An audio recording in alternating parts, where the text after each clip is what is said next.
Hello, fabulous Taurus. Welcome to your horoscope for the month of August 2014 Love Focus.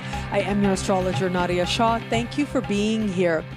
This month, late in the month, where it comes to love, there is a new moon taking place in a part of the sky that does have to do with a love connection. And this isn't necessarily the kind of love that has to do with partnership or has to do with actually forging a connection, making a commitment. You've got Saturn in that part of the sky, being really busy, doing a lot of stuff as well. I'll talk about that in just a moment.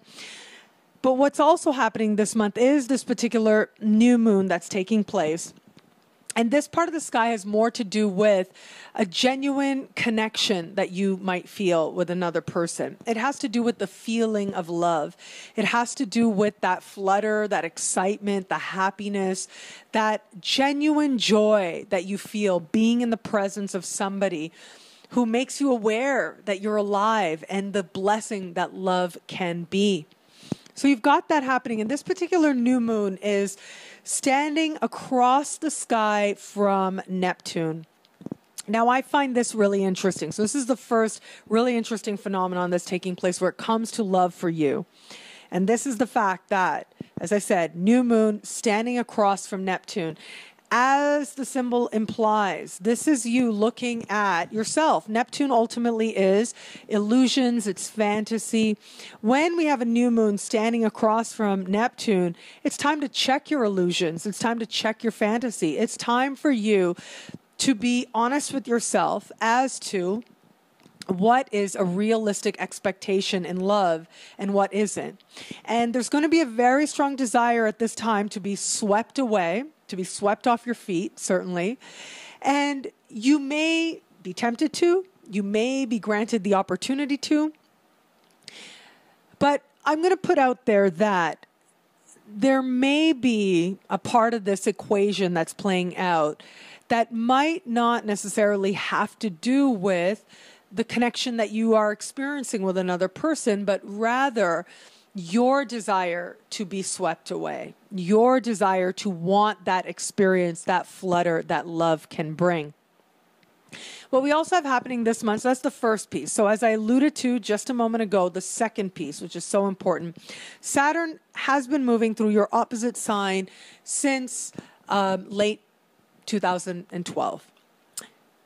I spoke about this in the Saturn special, so you may want to have a look at that. But what is unique about what's taking place this month, also late in the month, is that all this month Mars is going to be moving through the same part of the sky, really bringing a heightened sense of relationship, of partnership, and wanting to partner up becomes a very strong drive that is happening. And for some of you, I do think because Mars is the ruler of the sign just before yours, it may even be an unconscious drive. You may not necessarily always know why, be able to put your finger on why it is all of a sudden that you're feeling this desire to forge a relationship, have a partnership, as opposed to just allowing things to stay in that friendly love place. There may be a desire now for you to strengthen a bond as well. But what's happening this month, right around this new moon, is that Mars and Saturn are going to meet in the sky in the opposite sign to you. And when Mars and Saturn meet, they meet once every 2 years or so. And when they meet, it does tend to suggest change. It does tend to suggest an important turning point, if you will, in terms of what it is that you understand love to be. What patterns in love you are going to carry into your future and what you are not. And I think that a lot of these lessons are likely or have likely been there for you since late 2012. It's just that right now represents a culmination moment, a real turning point moment, if you will, that allows you to grasp a lot of the lessons that have been trying to get to you since late 2012 where it comes to love and relationships. So these are two different ways of looking at love. So let me break this down in terms of where you are right now. If you are in an established bond, then it is the opposite sign to you. It is Saturn and Mars doing their thing. That's going to be a more dominant energy for you. And yet I still see you having the experience at this new moon where you are saying to yourself, what's realistic for me to expect in love? What isn't? How much in love do I want to feel with someone who's been my partner for a while now, or someone I'm in an established relationship with, someone that I know? How much does it need to still feel like that flutter is there? And how much is it now more about the negotiation, the give and take that a relationship requires? It's a different type of energy. It's a different type of relating. How do you merge the two? These are going to be the dominant questions that are with you right now. And also the dominant work, if you will, as well. As I said, there's going to be a desire to be swept away. And so there may be some plans around that. But make sure that you are also benefiting from the connection that you've already established. And I do think for some people out there, I think for most people, because as I spoke of in the Saturn special, Saturn's been doing some pretty positive things. And so I think for most people, Saturn moving through their opposite sign, most Taurians out there have experienced this as a good thing, as a solidifying of a bond. But where it is that maybe you've been one of those Taurians that's been experiencing some challenges, some uncertainties, this month really could bring you the awareness that you need and the energy that you need to decide what it is that needs to change and to actually do the work that change would require, whether that's adjusting yourself within the partnership or that actually means making a choice to move on. Those of you in a situation where you've got somebody kind of in your sphere, a person of interest, this seems to be much more a time where you're being more honest with yourself about what a partnership with this person likely would be like. And you're also being asked to be more honest with yourself about why you're attracted to this person.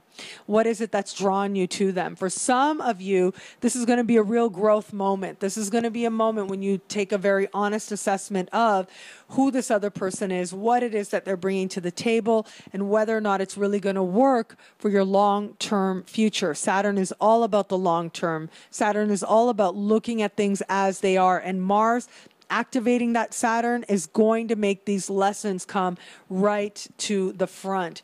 And at the same time, as I said, there's going to be that desire to be swept away. If you are with somebody in your sphere or not, I do think that it becomes much more about that desire to be swept away feeling. What astrologers call the fifth house ends up being more dominant in this situation.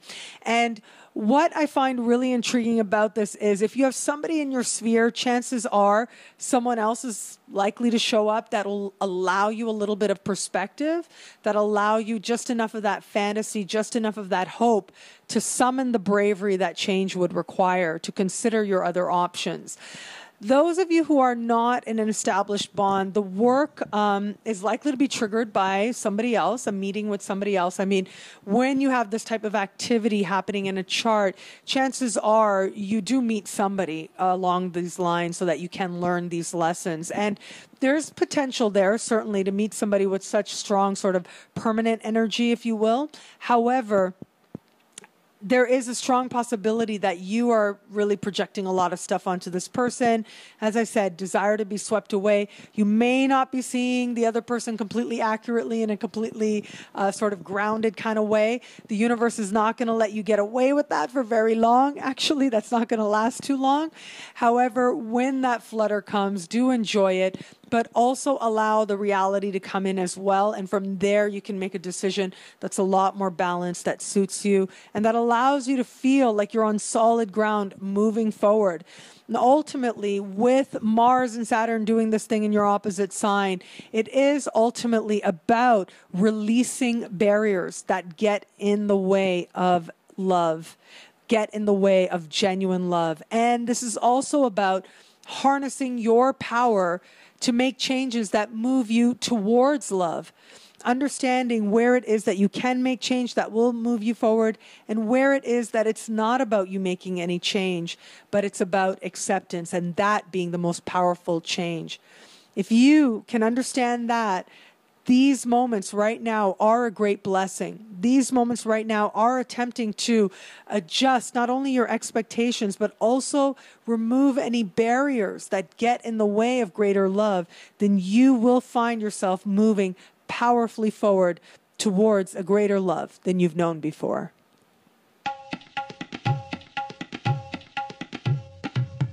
Thank you for watching. It'll be a great month. Be fabulous and enjoy.